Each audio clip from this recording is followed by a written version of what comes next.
Assalamu alaikum warahmatullahi wabarakatuh. Harka fuunee hordoftoota kabajamtoota ijoollee barattoota keenya kan iddoo garaagaraatti argamtan jechuudha.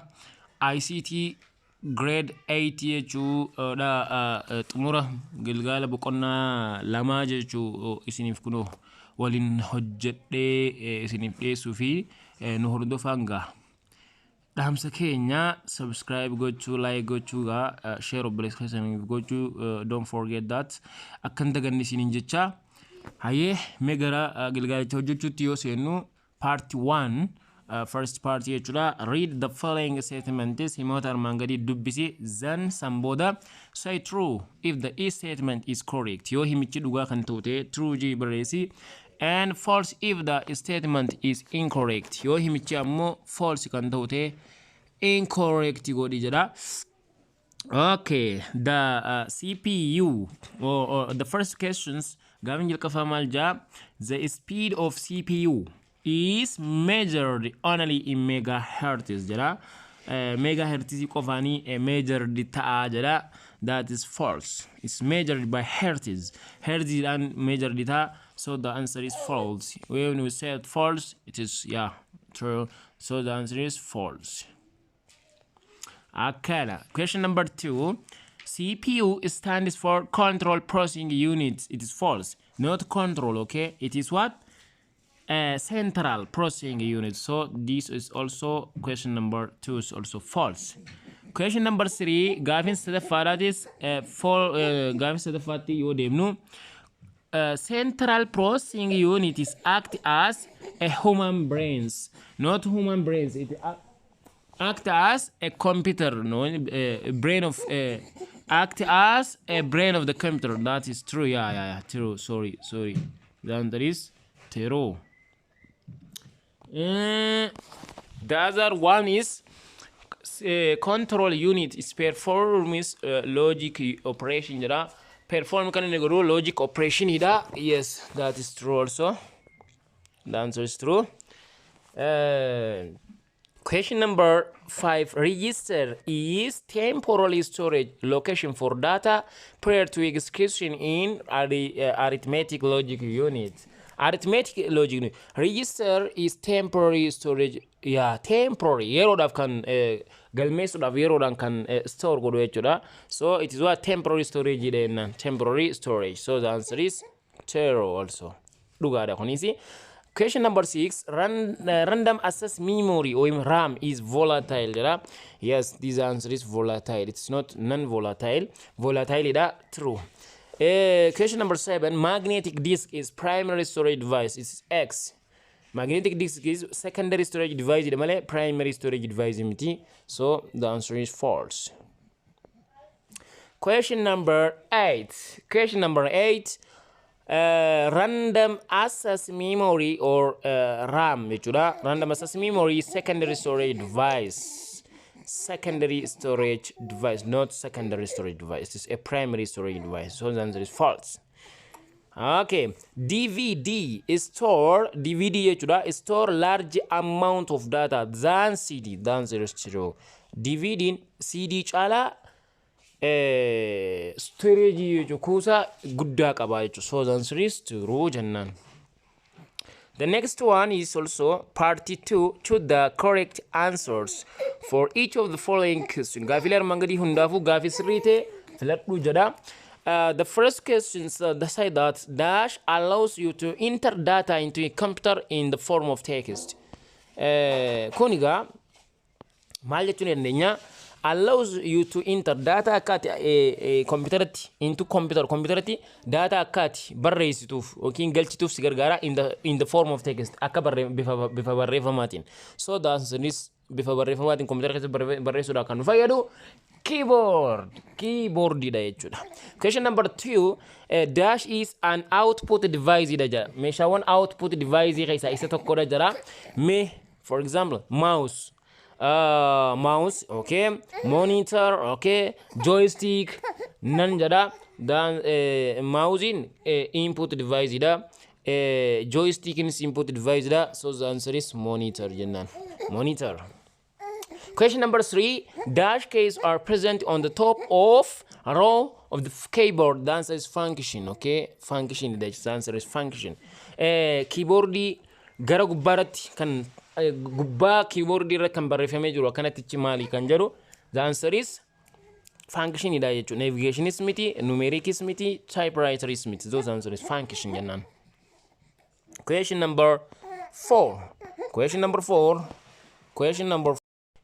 4. A light sensitive device. A light sensitive device that converts drawing one kaafame tokko fakkeenyaaf drawing print text barreeffama print ta'e tokko akkasuma other imageota adda addaa into digital form itti kan nuuf wanna godhu eenyu just inni suni scanner ida. Okay, scanner, we can use the scanner. Okay, scanner itti fayyadamna jechuudha. The answer is C da jechuudha.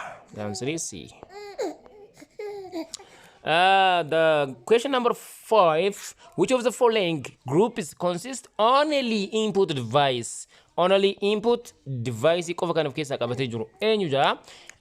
Mouse input ida, keyboard input ida, monitoring output ida hin tahu. Question number B. Filannoon B da, mouse input ida, keyboard input ida, printer output ida hin tahu. C nammoo mouse input ida, keyboard input ida, plottering output ida kunis hin tahu. D nammoo mouse input ida, keyboard input ida, scanner input ida. So the answer is D. The answer is D. Question number 6. Which of the following is not an example of hardware? Gaafilee armaan gadii keessaa kamtu fakkeenya hardware iti miti yaa. Not an example of hardware.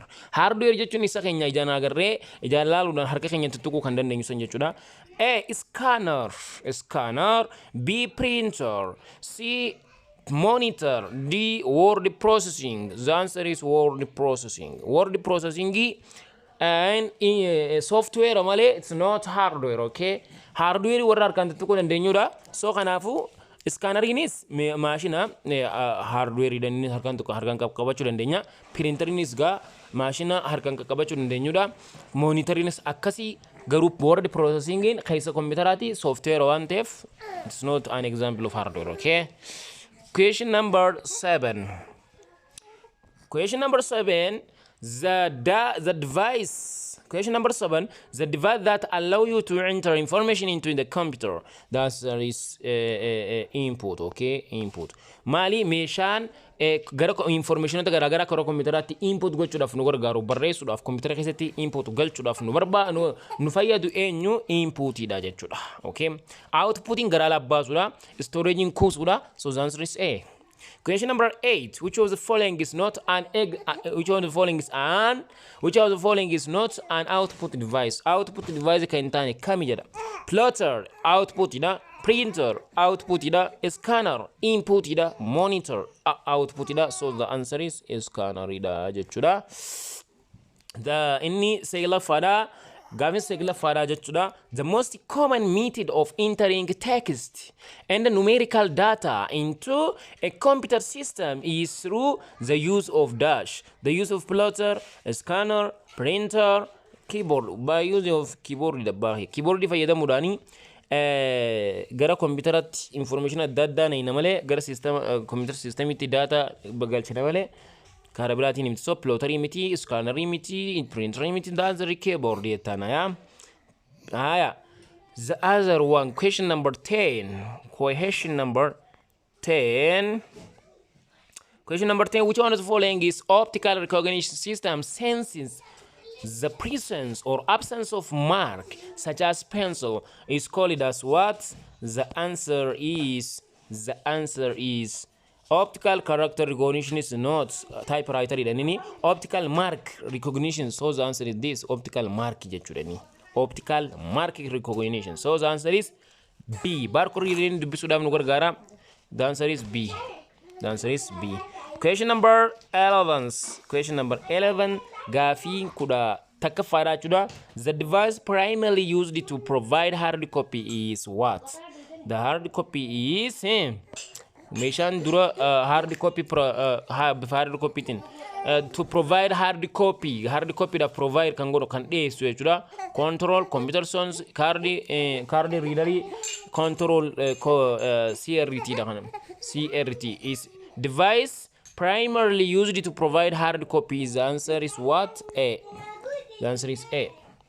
That convert information from machine understandable form to human understandable form is called as konimali. Yoo jenne gaafii kudha dash convert information from machine understandable form to human understandable form is the answer is what? B.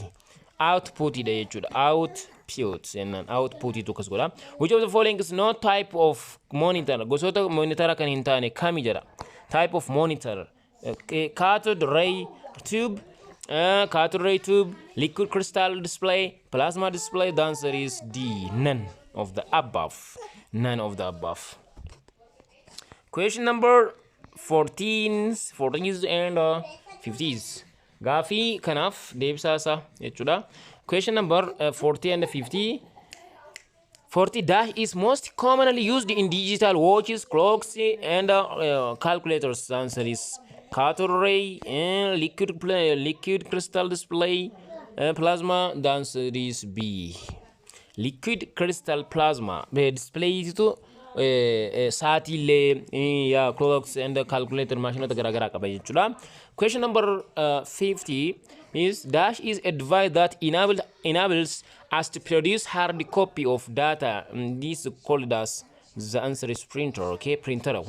Dash is device that enables us to produce hard copy of data gara hard copy to print gochuudha kan fayyadu jechuudha. The answer is A. The answer is A. Okay, this is all about the answers for the in exercise of the unit 2 of for ICT grade 8. Okay, I'll stop with the here. Then I'll inshallah for the next time I'll try to start the definitions or the explanations of the lectures of computer software. Okay, inshallah. Why computer software tin isinif sena gai kuni gamma Gilgaala boqonnaa lamatin isinif hojjadde, as you see from the above akuma isa waan as yoon irratti hubattanii jirtan jechuudha. So akka fayyadamtan abdiin qaba. Subscribe gochuu, like gochuu, share gochuu. Don't forget that.